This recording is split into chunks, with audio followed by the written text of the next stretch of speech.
warahmatullahi wabarakatuh. Baik bersama saya Andika, your amazing mentor di channel saya ada Amazing Mentor. Jangan lupa subscribe, like, comment, and share. Oke, dan hari ini saya datang berguru nih kepada Dr. Haji Muhammad Sofwan Johari, LCMAG. Sapa dulu, Ustaz. Assalamualaikum warahmatullahi wabarakatuh.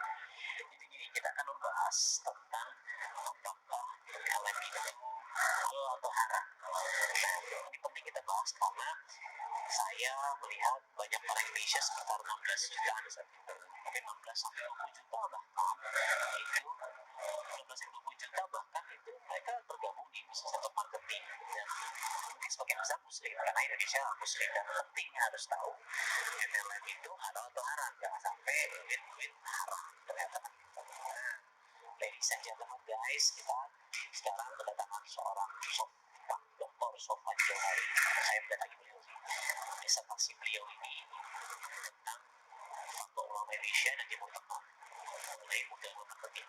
Jadi ini disertasi doktor S3 di UIN Jakarta.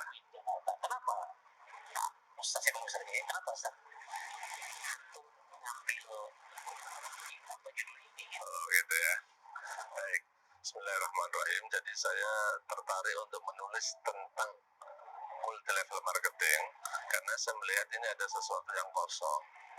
Jadi perlu diketahui yang masih belum ada yang membahas, belum banyak yang membahas.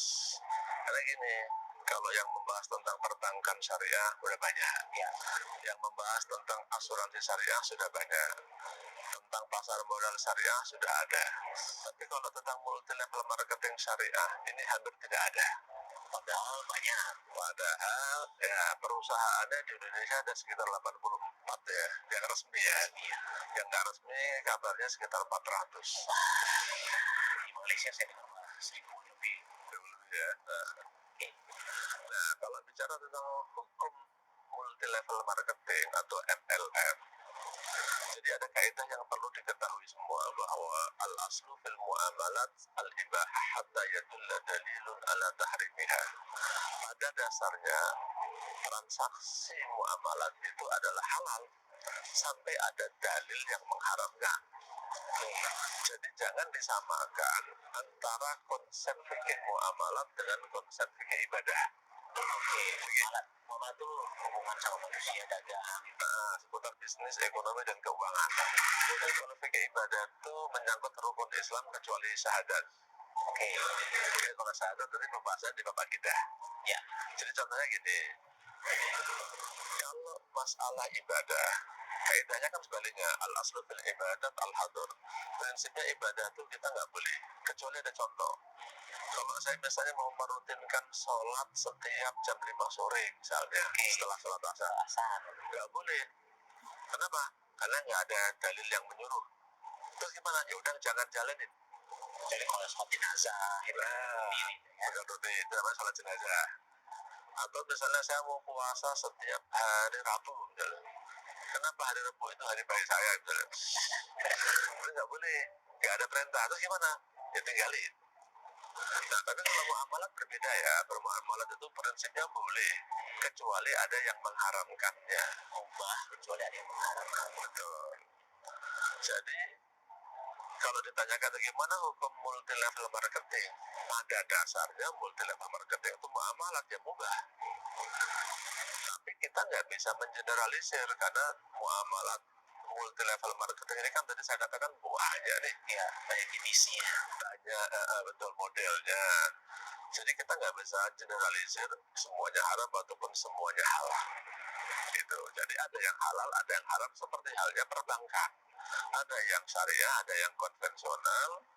Asuransi juga ada yang syariah, ada yang konvensional. Pasar modal seperti reksadana, saham, ada yang syariah, ada yang konvensional. Multi level marketing juga seperti itu. Jadi nggak boleh mengeneralisir semua multi level marketing haram atau semua multi level marketing halal, nggak bisa. Walaupun mungkin ada beberapa MLM yang belum dapat sertifikasi dari DSN misalnya.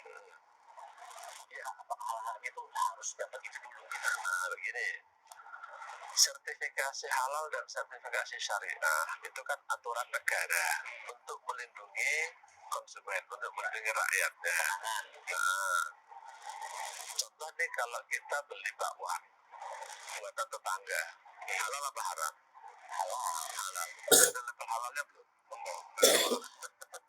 Nah, jadi yang tidak ada Kasih ini ya ke KUA gitu. Kalau nikah jangan ngomongin saya nggak berani deh. Tadi istri saya nonton sekarang. Jadi kalau yang tidak ada label halalnya bukan pasti haram. Oke. Tapi kalau ada label halalnya itu konsumen lebih terjamin. Nah, begitu pula dengan yang sudah ada label syariahnya atau belum. Tidak berarti pasti yang tidak ada label syariahnya haram. Tetapi yang ada label syariahnya itu lebih terjamin. Negara dalam hal ini berani menjamin. Kalau seandainya ada salah-salah, negara berhak menegur. Tapi kalau multi levelnya ini dia tidak menyatakan syariah, ya negara Indonesia kan bukan negara Islam. Jadi kalau orang yang mau menjalankan konsep bisnis multi level marketing konvensional boleh-boleh aja. Jadi kalau dia tidak sesuai dengan syariah, ya memang dia tidak mengatakan syariah, ya boleh-boleh aja, nggak bisa dipaksa gitu. Jadi intinya sih saya katakan tidak semua yang belum berlabel itu pasti haram. Jadi untuk mengatakan halal haram, ya kita harus teliti dulu, kaji dulu. Gitu. Dan kebanyakan kan ya tadi ada ya beberapa kalangan lah ya, satu kalangan yang memang pokoknya nilai haram, generalisasi. Kenapa sih kok begitu? Mudah-mudahan sih ya, mudah-mudahan ini ketidaksengajaan Ustadz itu, atau mudah-mudahan karena apa, saya mau ngomong bukan niat menjelekkan Ustadz itu ya, Kan banyak juga satu Ustadz, maksudnya ya pokoknya karena kalau yang saya tangkap sih baca ya di Saudi begini gitu. Nah gitu. Ini Ustadz itu kan sebenarnya juga ada keahliannya, ada bidangnya. Masyarakat ini suka maunya palu gada. Yang namanya Ustadz tuh maunya suruh bicara apa aja bisa. Saya lihat kesalahan masyarakat ini. Ustadz ini misalnya spesialisasinya, keahliannya, kuliahnya bukan bidang bisnis. Ini tanyain tentang bisnis.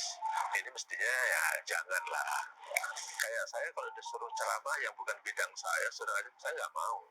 Saya kalau mau ngajar tuh, kalau di kampus ya maunya ngajar ya ngajar seputar fikih aja, karena keahlian saya fikih. Nah saya lihat banyak ini ustadz yang bidang keahliannya bukan masalah fikih. Dia kalau ceramah dakwah boleh lah, tapi kalau udah bicara hukum harusnya ya menyadarilah, koreksi saya ini ahli nggak dalam bidang ini, kalau nggak ya jangan.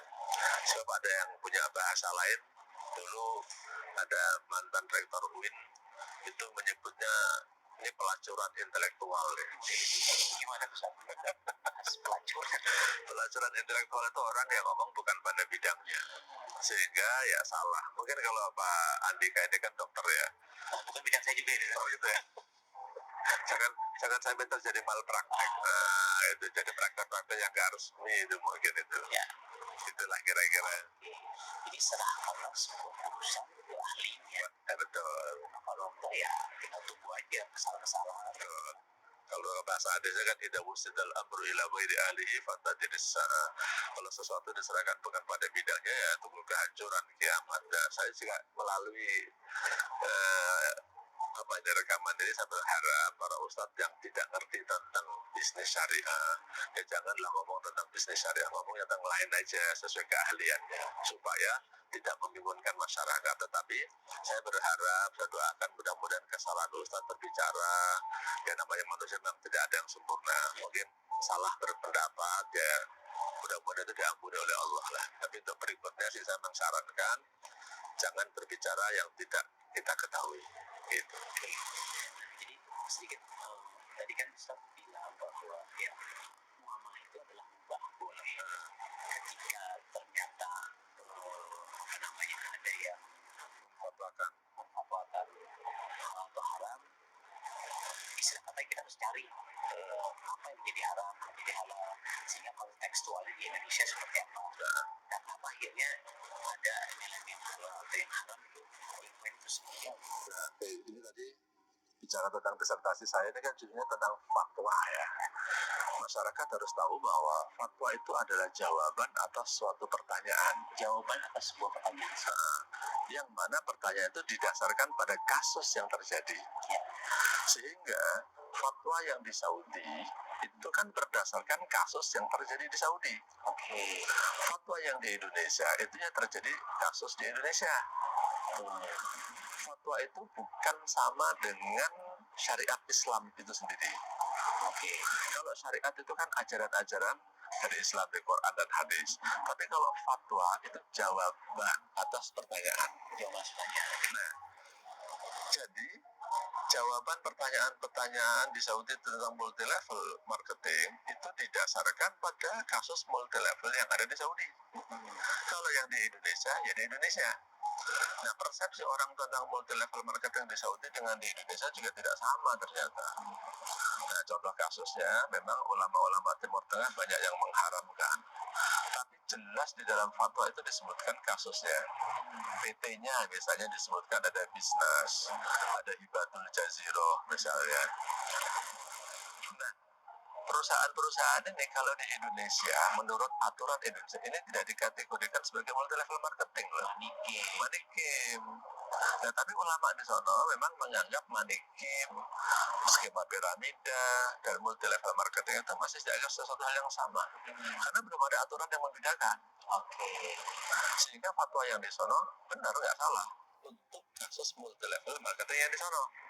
Nah, di Indonesia kita sudah ada fatwa yang diterbitkan oleh Dewan Syariah Nasional, fatwa nomor 75 yang disebut PLBS, penjualan langsung berjenjang syariah. PLBS, penjualan langsung berjenjang syariah. Ya. Dan istilahnya kan lembaga tertinggi yang udah kita kan Ulil Amri, soalnya kan KSN. Betul. Lembaga fatwa yang diakui oleh negara itu kan dari MUI. Ya. Nah, MUI itu punya dua lembaga fatwa, satu komisi fatwa, satu Dewan Syariah Nasional.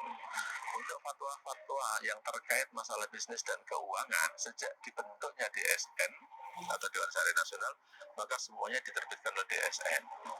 Nah, komisi fatwa nanti berfatwa tentang masalah-masalah lain, masalah akidah, nah itu di komisi fatwa.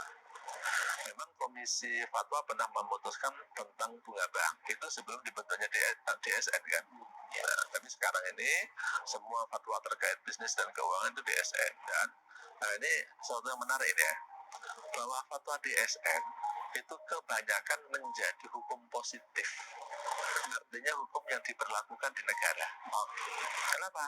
Karena setelah difatwakan oleh DSN nanti diadopsi oleh pemerintah dalam hal ini OJK atau Bursa Efek atau Bank Indonesia, dijadikanlah satu peraturan. Jadi mestinya kalau orang di Indonesia ini walaupun banyak fatwa soal sini ya, karena kita hidup di Indonesia mestinya taatul amri merujuk fatwanya kepada fatwa DSN, yang mana DSN telah menjelaskan multi level marketing yang syariah itu ada, tapi harus mengikuti syarat dan ketentuan yang ada di dalam fatwa tersebut supaya halal. Karena nggak jadi sama kan kita dengan besok asar nggak ada sholat sunnah yang rutin gitu ya. Ya sudah ya jangan lakukan kalau itu gitu. Betul. Tapi kalau di Saudi atau di beberapa negara pelajari di Yaman, di Qatar gitu kan, dan di Asia itu ya kenapa mereka haram?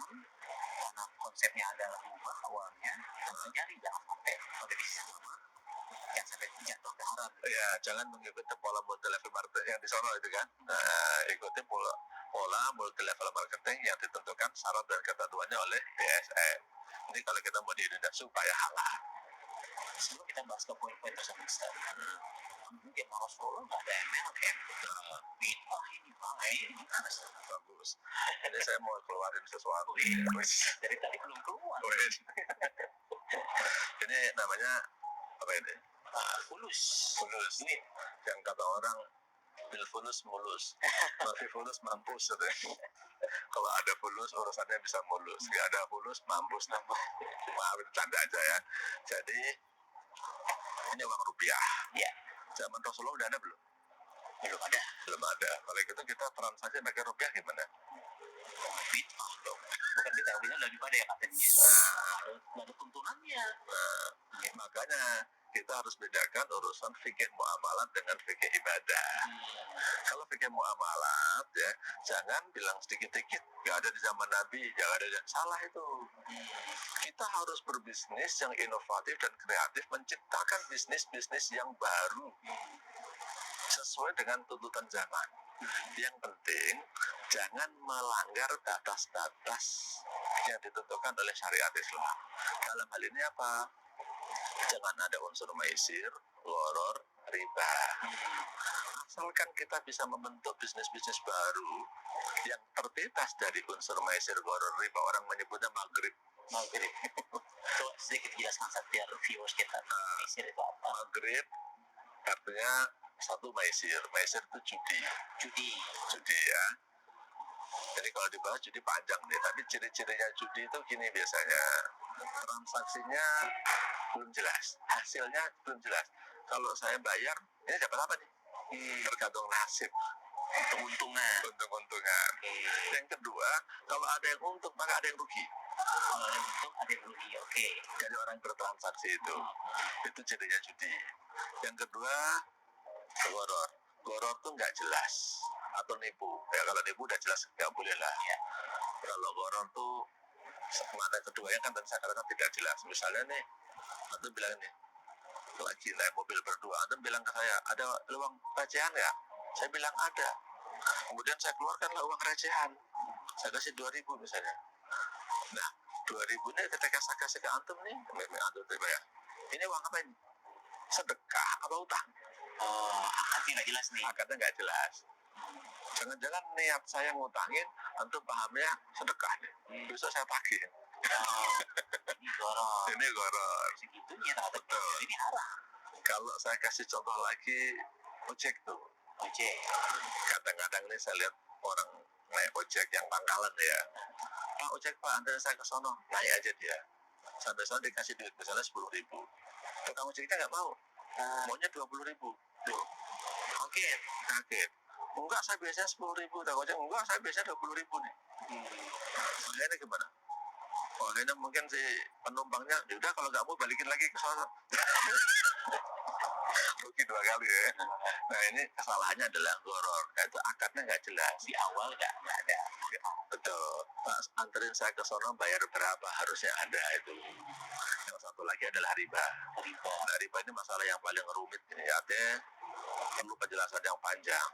Banyak masyarakat salah memahami riba itu artinya tambahan. Setiap tambahan riba, saya katakan riba itu adalah tambahan yang tidak dibenarkan oleh syariat. Tambahan yang tidak dibenarkan oleh syariat. Nah, kalau yang dibenarkan nggak masalah. Nah, yang dibenarkan, yang tidak dibenarkan gimana? Nah, itu kayaknya perlu kuliah itu. Perlu memahami riba. Terbahas juga. Nah, ada di sini riba ada itu. Saya promosi buku ini ya. Gitu. Nah, jadi tidak semua MLM itu kita lihat case by case, dan kita tidak bisa mengeneralisir antara case di Saudi katakan dengan Indonesia. Dan hukum awalnya adalah sampai ada yang mengharamkannya.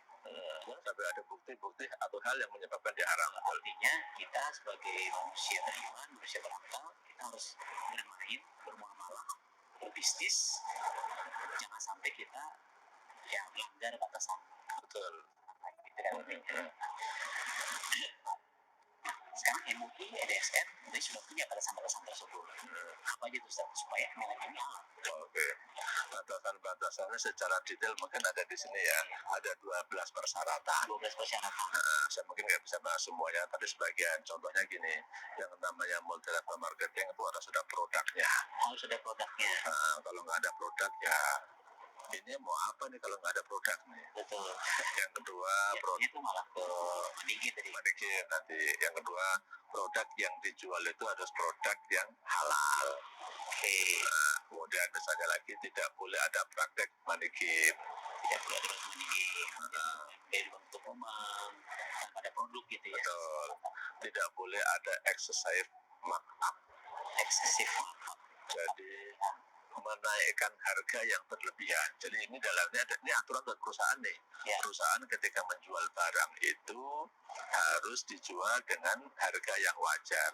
Ya. Nah, kesalahan masyarakat memahami excessive markup adalah dia membandingkan satu produk tapi dengan produk lain yang tidak selevelnya. Nggak apple to apple. Ini mahal nih dibandingkan ini deh. Kualitasnya nggak sama, itu jangan. Ya. Jadi cari barang yang sejenis lah. Kemudian tidak melakukan praktek manikim. Manikim itu sebenarnya adalah bahasa lain daripada maisir judi. Maisir judi tadi ya. Tidak yang dua-duanya paling untung ya. Betul. Yang di depan pasti untung itu ciri-ciri manikim itu. Kemudian satu lagi yang diantaranya adalah tidak boleh melakukan igro. Igro apa nih? Igro itu kalau bahasa sederhananya tidak boleh melakukan rayuan gombal. Rayuan gombal. Ya. Jadi orang tuh ngerayu masuk multi level dengan tujuan-tujuan yang duniawi yang membuat orang itu jadi hubud dunia. Nah itu nggak boleh, itu cinta dunia itu. Jadi diarahkanlah orang itu berbisnis supaya dia mendapat rezeki yang halal, dia bisa memenuhi kewajibannya, dia bisa beribadah dengan rezeki yang halal yang didapatkannya itu di antara syarat-syaratnya. Tapi nanti boleh kalau mau detailnya dibaca di fatwa nomor 75. Fatwa DSN ya, fatwa nomor 75. Nah, tadi bicara belum tadi? Sudah, nah, sebagian aja kalau semuanya ya. Nanti kita bahas yang sering dibahas di lapangan sebenarnya. Dan sebelum kita bahas yang sebelumnya itu tadi kan ada perusahaan-perusahaan MLM yang mungkin ya mobil mewah, kapal lah, dapat pesawat lah apa gitu, itu gimana itu? Nah, ini dikhawatirkan masuk ke dalam bab igro memang. Makanya kita berharap pada para pelaku MLM ya sekarang dirubahlah dalam membujuk orang, dalam memotivasi, dalam memberikan training arahnya jangan kepada hubud dunia, cinta dunia. Sekali lagi ya konsepnya kalau orang muslim kan wa ma khalaqtul jinna wal insa illa liya'budu. Jadi semuanya kita lakukan karena ibadah. Ibadah ini kan butuh modal, butuh duit. Sholat juga butuh duit loh. Karena apalagi kalau laki-laki sholatnya kan aslinya di masjid. Nah, gimana orang-orang ini pada mau sholat di masjid? Perlu diciptakan masjidnya yang nyaman. Kalau perlu masjidnya pakai AC, bersih, imamnya juga bagus, sound systemnya enak. Malah kalau perlu di masjid dikasih snack deh. Coba kalau misalnya setiap orang sholat itu dikasih makan siang gratis, banyak itu. Banyak. Nah, cuman masalahnya apa? Dana. Nah, yang nyiapin makan ada nggak itu? Kita sebagai saudagar yang mendonasikan itu. Ya mungkin tidak harus bentuk makan lah, minimal masjid itu nyaman. Misalnya nih di masjid itu ada minuman lah, di masjid itu ada dispenser, ada kopi. Sekarang kalau memang haus ya biar minum masjid gratis, itu saya kira udah bagus loh.